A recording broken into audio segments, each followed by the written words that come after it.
ஆலயங்களை களையெடுப்போம். குயில் ஹராம் சட்டவிரோதமாக கட்டப்பட்ட ஆலயம் இன்னைக்கு கட்டல, நேற்று கட்டல. இதைத்தான் நான் சொல்றேன். அந்த காலத்துல தோட்டங்கள் பார்த்தீங்கன்னா அக்கம் பக்கம் நிறைய பக்கமாக தான் தோட்டங்கள் இருந்தது. Kau ni sama saja macam Firdaus Wong, Ridwanti. Ni aku ni orang Melayu. Islam dari kecil. Baguslah kau dah Islam. Tapi cara kau tak kena. Macam mana kau nak berdakwah untuk orang Islam masuk Islam kalau perangai kau macam ni? செய்ய வேண்டியவர்கள் வந்து நம்முடைய அரசியல் தலைவர்கள் தான். இன்றைக்கு வந்து கட்சி பார்க்க வேண்டாம். நாடாளுமன்ற உறுப்பினர்கள், சட்டமன்ற உறுப்பினர்கள் இவங்க தான். தனிநபர்கள் யாரும் போய் ஆலயத்தை உடைக்கிறது, சந்தோஷமா அதை செய்யாதுங்க.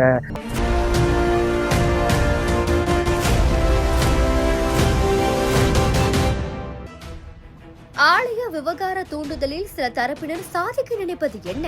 ஆலய விவகாரம் தனிநபர்களின் அதிகாரம் அல்ல. அதனை கையில் எடுக்க யாருக்கும் உரிமை இல்லை.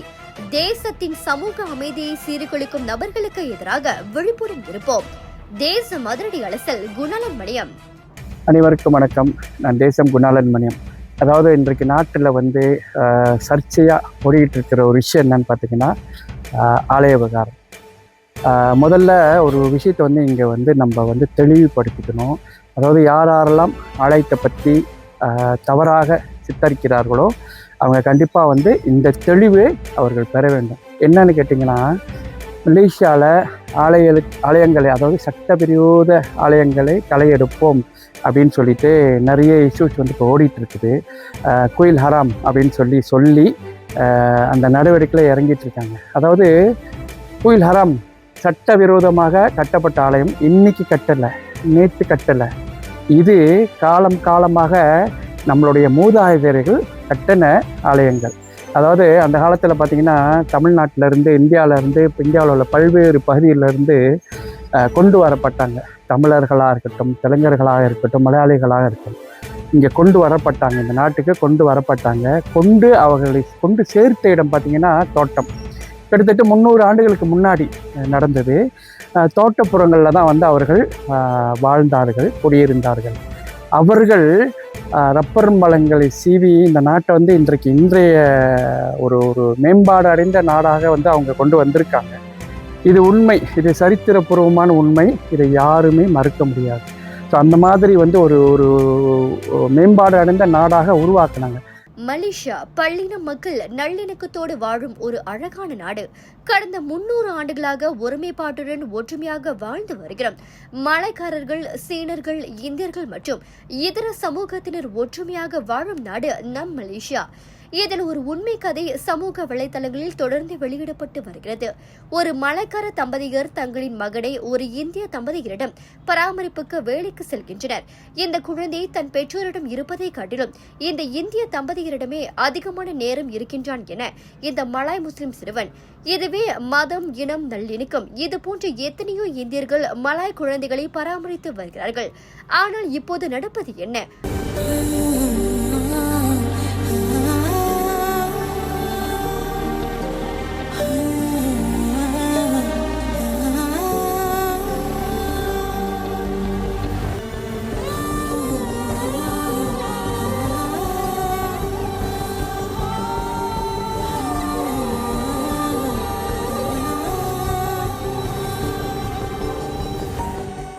நம்முடைய அம்மா அப்பாலாம் பார்த்தீங்கன்னா, அதாவது நம்மளுடைய தலைமுறை, அதுக்கு முன்னாடி உள்ள தலைமுறை, அதற்கு முன்னாடி உள்ள தலைமுறை, நிறைய தலைமுறைகள், இது வந்து மூதாதையர்கள்னு சொல்லணும்.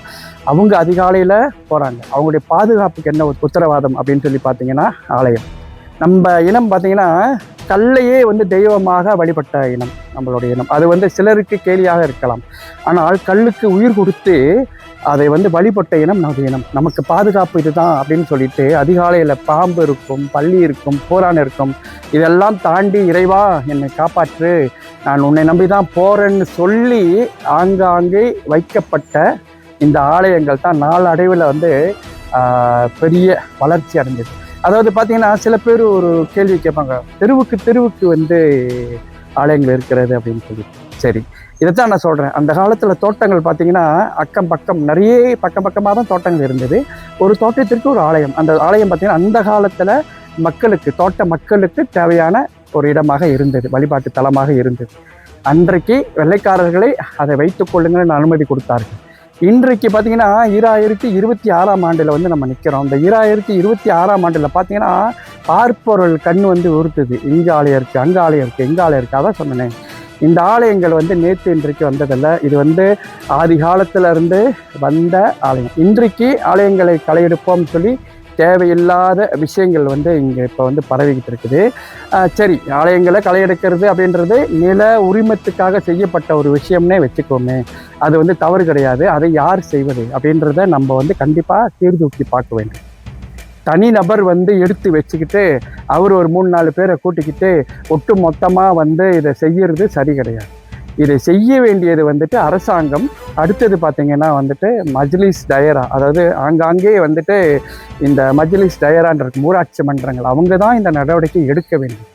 பார்த்தீங்கன்னா சில இடங்களில் பார்த்தீங்கன்னா இப்போ வந்து ஒரு 5-6 ஆலயங்களுக்கு வந்து நோட்டீஸ் கொடுத்துட்டாங்க, நீங்கள் வெளியாகி ஆகணும்னு சொல்லிட்டு 31ஆம் தேதி 5ஆம் மாதம் வரைக்கும் வந்துட்டு காலக்கெடு கொடுத்து வெளியே ஏறணும்னு சொல்லியிருக்கிறாங்க. இது பார்த்தீங்கன்னா நியாயமே இல்லாத ஒரு விஷயம். ஏன்னா அந்த ஆலயங்கள் பார்த்தீங்கன்னா சில ஆலயங்களுக்கு நாங்கள் போனோம் நேரடியாக. ஒரு ஆலயத்தோட வரலாறு எடுத்து பார்த்தா 90 ஆண்டுகள், இன்னொரு ஆலயத்தோட வரலாறு எடுத்தா 60 ஆண்டுகள், இன்னொரு ஆலயத்தோட வரலாறு எடுத்தா 80 ஆண்டுகள். அதான் சொன்னேன், இந்த ஆலயங்கள் பார்த்தீங்கன்னா இன்றைக்கு கட்டப்பட்டதல்ல, நேற்று கட்டப்பட்டதல்ல, இது காலங்காலமாக இருக்கிறது. சரி, பிரச்சனை இப்படி ஓடிக்கிட்டு இருக்குது. இந்த ஆலயங்களை வந்து யார் காப்பாற்றுறது, யார் வந்து நடவடிக்கை எடுக்கிறது அப்படின்னு சொல்லி பார்த்தீங்கன்னா கண்டிப்பாக செய்ய வேண்டியவர்கள் வந்து நம்முடைய அரசியல் தலைவர்கள் தான். இன்றைக்கு வந்து கட்சி பார்க்க வேண்டாம், கட்சி பேதம் இல்லாமல், அதாவது அரசியல் பேதம் இல்லாமல் ஒருமித்த கருத்தோடு இதை முன்னெடுக்க வேண்டிய பொறுப்பு வந்து நம்மளுடைய அரசியல் தலைவர்களுக்கு இருக்கிறது. அது மாயிக்காவாக இருக்கட்டும், பிகேஆராக இருக்கட்டும், டிஏபியாக இருக்கட்டும், நிறைய கட்சிகள் இருக்குது. இவங்கெல்லாம் ஒட்டு மொத்தமாக சேர்ந்து இதற்கு நடவடிக்கை கண்டிப்பாக எடுக்க வேண்டும். பார்த்திங்கன்னா நம்ம நாட்டில் பார்த்திங்கன்னா இப்போ எம்பிக்கள் நிறைய இருக்கிறாங்க. அந்த ஒட்டுமொத்த எம்பிக்கள், அதாவது நாடாளுமன்ற உறுப்பினர்கள், சட்டமன்ற உறுப்பினர்கள், இவங்க தான் நடவடிக்கை எடுக்கணும். பிரதமர்கிட்ட போய் பேசணும் இது தொடர்பாக. கண்டிப்பாக ஏதாவது இந்த நாட்டில் பார்த்தீங்கன்னா நம்முடைய மலாய் நண்பர்கள் வந்து ரொம்ப தங்கமானவங்க. அந்த மலாய் நண்பர்கள் வந்து ஆலய விவகாரத்தில் வந்து ரொம்ப சென்சிட்டிவான ஒரு விஷயம், இதை பற்றி பேசாதுங்க, நடவடிக்கை எடுக்க வேண்டியவர்கள் எடுக்கட்டும் அப்படின்னு தான் அவங்க பேசுகிறாங்க. நான் நிறைய நண்பர்களோட தொடர்பு கொண்டு பேசினேன். நம்மளுடைய காணொலியெல்லாம் நிறைய விஷயங்கள் வந்திருக்குது. அவங்க எல்லாம் சொல்லக்கூடிய ஒரே விஷயம், ஆலய விவகாரத்தை கையெடுக்க வேண்டியது, அதுக்கு நடவடிக்கை எடுக்க வேண்டியது அரசாங்கம், இந்த மஜ்லிஸ் டயரா. இவங்களை தவிர்த்து தனிநபர்கள் யாரும் போய் ஆலயத்தை உடைக்கிறது, சந்தோஷமாக அதை செய்யாதுங்க. இது மத நல்லிணக்கம். இந்த நாட்டில் பார்த்தீங்கன்னா மதம் நல்லிணக்கம்னு நல்லா இருக்குது. அந்த காலத்தில் இந்த காலத்து வரைக்கும் நம்ம எவ்வளோ சந்தோஷமாக எவ்வளோ மகிழ்ச்சியாக இருக்கிறோம். இப்போ நான் ஒரு காணொலியை போடுறேன், இதை பாருங்கள். இதுலேயே வந்துட்டு ஒரு மலாய் தம்பதியர் வந்து இந்திய தம்பதியர்கிட்ட தன்னுடைய பையனை கொடுத்து வளர்க்க சொல்லி அவங்க வளர்த்து அவ்வளோ சந்தோஷமான விஷயங்கள்லாம் நம்ம பார்க்குறோம். இது நிறைய காணொலிகளில் வந்துட்டு இருக்குது.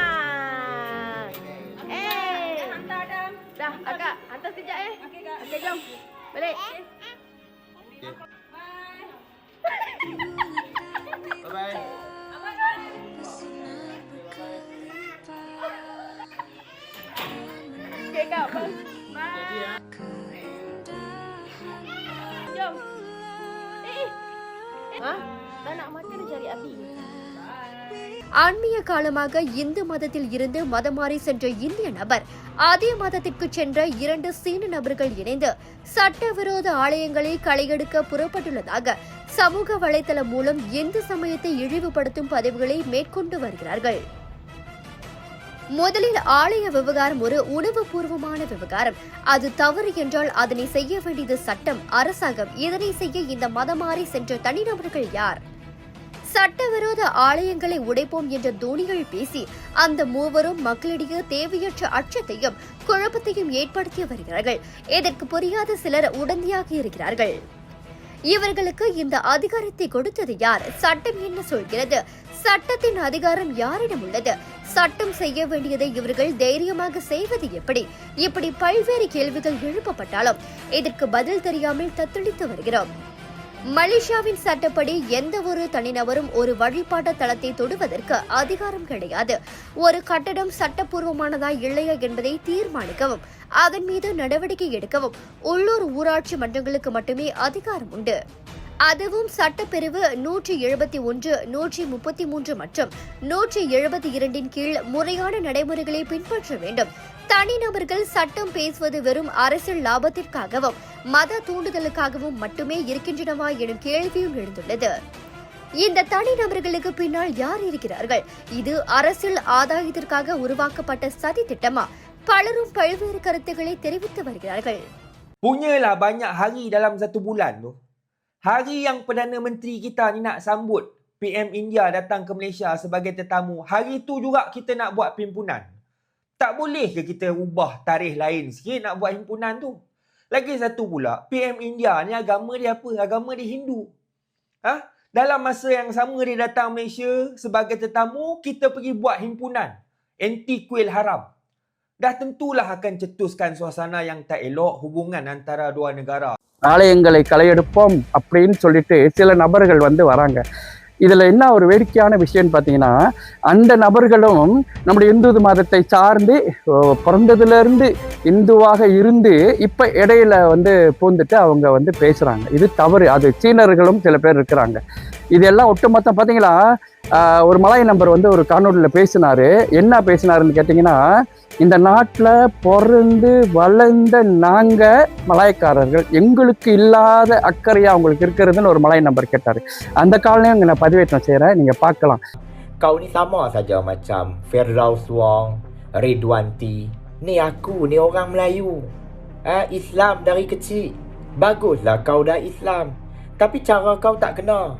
Macam mana kau nak berdakwah untuk orang Islam masuk Islam kalau perangai kau macam ni? Jangan korang masuk perangkap. Perangkap dia tu apa? Perangkap itu adalah pergaduhan. Pergaduhan ni jangan korang masuk.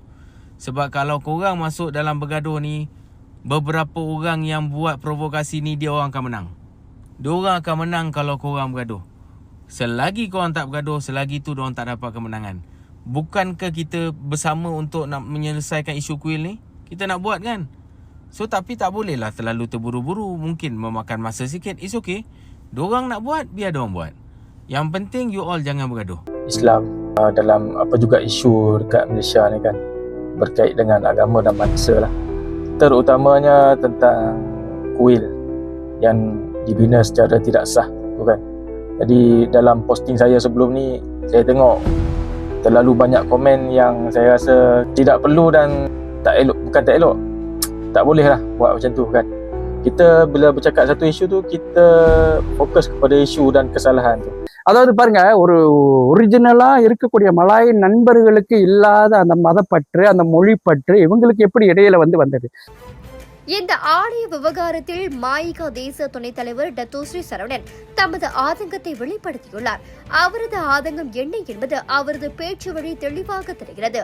ஏற்படுகிற விஷயங்கள்லாம் பார்க்கும்பொழுது, ஒருவேளை இந்த அரசாங்கத்தை கவிழ்ப்பதற்காக Zambry Vinod, ஃபிர்தாஸ் வாங் போன்றவர்களாம் ஏவப்பட்டு இது போன்ற சம்பவம் நடக்கின்றதா என்றது சந்தேகத்தை எழுகின்றது. ஏனென்றால் அண்மையில் அரசாங்கத்தை கவிழ்ப்பதற்காக முயற்சிகள் நடப்பதாக பத்திரிகையின் வாயிலாகவும் ஊடகங்கள் வாயிலாகவும் செய்திகள் வெளியாக வண்ணம் இருக்கின்றன. ஒருவேளை இந்த முயற்சியின் வாயிலாக நம்முடைய அரசாங்கத்தை கவிழ்ப்பதற்குரிய முயற்சியை யாரோ மேற்கொள்கின்றார்களா என்ற சந்தேகம் எனக்கு ஏற்படுகின்றது. ஆகவே பிரதமர் அவர்களும் அரசாங்கமும் போலீசாரையும் இந்த ஜம்ரி வினோத், ஃபிர்தாஸ் வாங் போன்றவர்கள் பின்னால் யார் இருக்கின்றார்கள், யாருடைய தூண்டுதலால் இதை செய்கின்றார்கள் என்பதெல்லாம் ஆராய வேண்டும். ஏனென்றால் 70 வருடங்களில் இல்லாத ஒரு பிரச்சனை திடீரென்று சீர்தூக்குகிறது என்றால் நிச்சயமாக இது யாரோ ஒருவர் அவர்களுக்கு ஊசி கொடுத்து செய்ய வைக்கின்றார் என்று நான் சந்தேகப்படுகின்றேன். அதை அரசாங்கம் உடனடியாக கவனிக்க வேண்டும். முடிந்தால் இவர்களை தடுப்பு காவலில் தடுத்து முழுமையாக விசாரிக்க வேண்டும் என்று அரசாங்கத்தை கேட்டுக்கொள்கின்றேன். இவங்களுடைய நோக்கம் ஒன்றுதான், ஆலயங்கள் இந்த நாட்டில் இருக்கக்கூடாது, ஆலயங்களை அழிக்க வேண்டும். இதுதான் அவங்களுடைய நோக்கம். இந்த நோக்கத்திற்கு நாம் கண்டிப்பாக அதாவது விட்டு கொடுக்கக்கூடாது.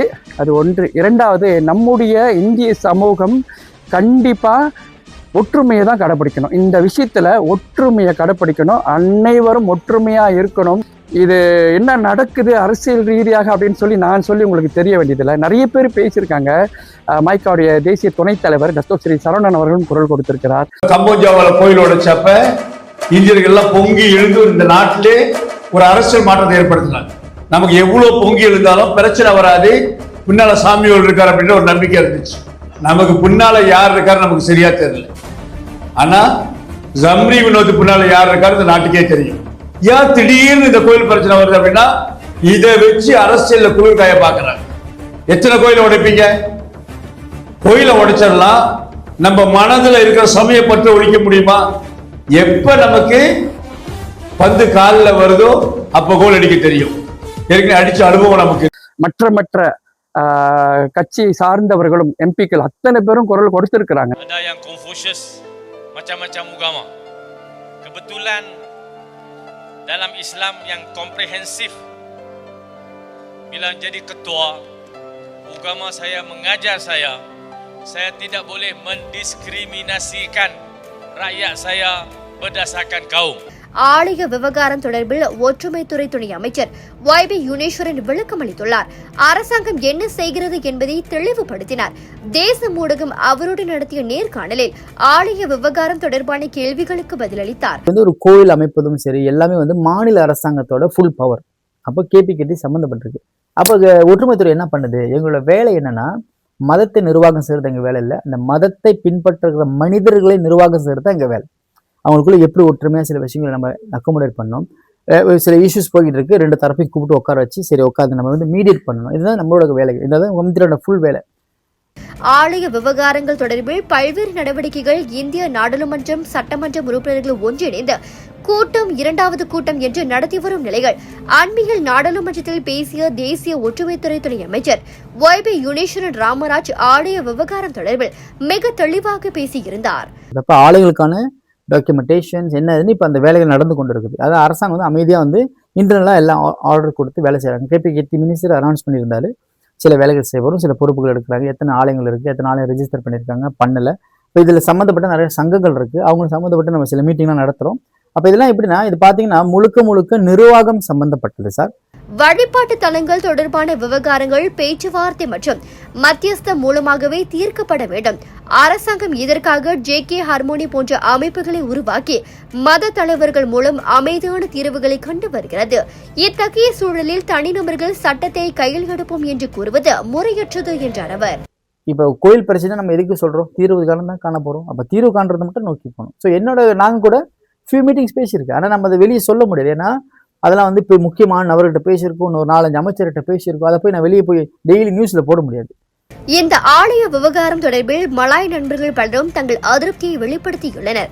ஊராட்சி மன்றங்கள் செய்ய வேண்டிய இவர்கள் ஏன் செய்கிறார்கள் எனும் கேள்வியும் எழுப்பியுள்ளனர். Cuma yang belum selesai, aku belum marah lagi kat Firdaus Wong ni.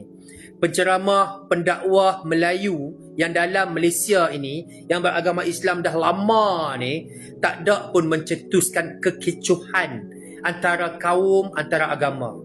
Datangnya pendakwah-pendakwah yang bukan Melayu, yang daripada bukan Islam, convert masuk Islam, Alhamdulillah kami terima. Tapi kalau nak mencetuskan pergaduhan antara kaum, antara agama, itu kami bantah. Itu memang clearly bantah. Dalam isu Roy MRM tu simple je. Undang-undang Malaysia dengan agama Islam nak buat benda baik tak boleh lawan undang-undang. Dah lawan undang-undang salah terima. Itu pertama. Yang kedua, bila dah terima, jangan cuba bangkitkan kekacauan keharmonian negara. நிறைய பேர் YB Kulasekaran தலைமையில் அண்மையில் நாடாளுமன்றத்தில் ஒரு meeting போடப்பட்டது. அதுவும் இந்த ஆலயத்தை தொடர்பான ஒரு விஷயம்தான். இந்த மாதிரி நிறைய விஷயங்கள் நடக்கும்போது இதில் நம்ம ஒன்று தான் செய்யணும். ஒட்டுமொத்த இந்திய சமுதாயமும், அதாவது ஒட்டுமொத்த இந்திய சமுதாயம், இந்துக்களாக இருக்கக்கூடியவர்கள் நம்முடைய மதத்திற்கு கண்டிப்பாக குரல் கொடுக்கணும். எப்படி குரல் கொடுக்கணும் உங்களுக்கு தெரியும்.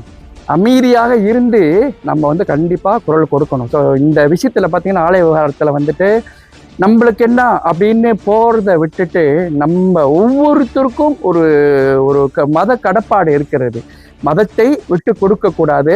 மலேசிய இந்து சங்கத்திற்கும் எனக்கு ஒரு அன்பான வேண்டுகோள். அவங்களும் இந்த ஆலய விவகாரத்தில் குழு அமைத்து செயல்பட்டு கொண்டிருக்கிறார்கள். அவங்களும் இந்த ஆலய விவகாரத்தில் கண்டிப்பாக செய்யணும், கண்டிப்பாக நடவடிக்கையில் இறங்கணும். இன்னும் இது ஆழமாக பேசப்பட வேண்டும். சட்டமன்ற உறுப்பினர்கள் இந்தியர்கள் நிறைய பேர் இருக்கிறாங்க, நாடாளுமன்ற உறுப்பினர்கள் நிறைய பேர் இருக்கிறாங்க, அமைச்சர்கள் இருக்கிறீங்க, 2 அமைச்சர் நமக்கு இருக்காங்க, துணை அமைச்சர் இருக்கிறாங்க 2 பேர். இவங்க எல்லாமே குரல் கொடுக்கணும். இது என்னுடைய தனிப்பட்ட விஷயம் கிடையாது. இது இந்த நாட்டுடைய இந்து மக்கள் சம்பந்தப்பட்ட ஒரு விஷயம். இது போன்ற உணர்ச்சிகரமான தூண்டுதல்களை கண்டு பொதுமக்கள் ஒருபோதும் அச்சப்பட தேவையில்லை. இத்தகைய வெறுப்பு பேச்சுகள் குறித்து நாம் விழிப்போடு இருக்க வேண்டும். காவல்துறையும் அரசாங்கமும் இத்தகைய தனிநபர்கள் மீது கடுமையான நடவடிக்கை எடுக்க வேண்டும் என்பதே ஒட்டுமொத்த மலேசியர்களின் கோரிக்கை. ஒரு தனிநபரின் இனம், மதம் மற்றும் விளம்பர வரிக்காக நமது நாட்டின் பல ஆண்டுகால ஒற்றுமையை சீர்குலைக்க கூடாது. சட்டம் அதன் கடமையை செய்யவே வேண்டும். அதே நேரத்தில் கட்சி பேதமின்றி இந்திய தலைவர்கள், நாடாளுமன்றம், சட்டமன்ற உறுப்பினர்கள் அனைவரும் ஒன்றிணைந்து ஆலய பிரச்சினைக்கு ஒரு முற்றுப்புள்ளி வைக்க வேண்டும். ஆலய நிலங்கள் அனைத்தும் சட்டப்பூர்வமாக்கப்பட்டு விட்டால் தேவையில்லாத சர்ச்சைகள் எழுதுவதற்கு வாய்ப்பு கிடையாது. ஆலய பிரச்சனைகளை கிளப்பிவிட்டவர்கள் தீய எண்ணத்தோடு அதனை செய்திருக்கலாம். எது எப்படி இருந்தாலும் ஆலய நிலங்களை உரிமையாக்கும் நடவடிக்கையை நமது இந்திய மக்கள் பிரதிநிதிகள், இந்திய தலைவர்கள் மேற்கொள்ள வேண்டும். இந்த இந்து மக்கள் சம்பந்தப்பட்ட ஒரு விஷயம் அப்படின்னு சொல்றதுனால ஒவ்வொருத்தரும் குரல் கொடுக்கணும். எனக்கு என்ன அப்படின்னு உங்களுடைய அரசியல், அதாவது உங்களுடைய அரசியல் விளையாட்டிற்காக மதத்தை விட்டு கொடுக்க கூடாது அப்படின்னு சொல்லி நான் கேட்டுக்கிறேன். ஒட்டு மொத்தமாக அனைவரும் இந்த ஆலய விவகாரத்திற்கு குரல் கொடுக்கணும். நம்மளுடைய இந்த மதத்தை விட்டு கொடுக்க கூடாது என்று கேட்டுக்கொண்டு விடைபெறுகிறேன். நான் தேசம் குணாளன் மணியம். நன்றி, வணக்கம். இந்நாட்டில் மதம், இனம், நல்லிணக்கம் கடந்த 300 ஆண்டுகளாக இருந்து வரும் நிலையில் அமைதியை சீர்குலைக்க நினைக்கும் சில தரப்பினரின் எண்ணம் ஈடேறாமல் இருக்க இந்து மக்கள் அனைவரும் அமைதி காக்க வேண்டும் என்பதே நமது கருத்து. வதந்திகளை தவிர்ப்போம், ஒற்றுமையை காப்போம், உண்மைகளை உறக்கச் சொல்வோம். மக்களோடு தேசம், தேசத்தோடு மக்கள்.